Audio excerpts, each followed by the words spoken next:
Okay, so there's a little issue that I ended up having at this point with a color pencil and watercolor paper.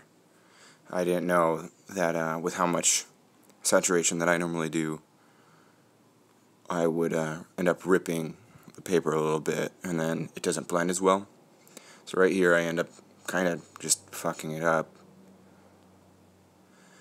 So I had to retrace it onto different paper. I'm not going to do watercolor anymore. I will go back to that and use it as a learning experience. Basically, I'm going to end up coloring it with just watercolor and learning that. So now I transferred it to this tan paper, and it's coming out a lot better. So I just had to explain that a little bit, and now you will just see the video on the tan paper.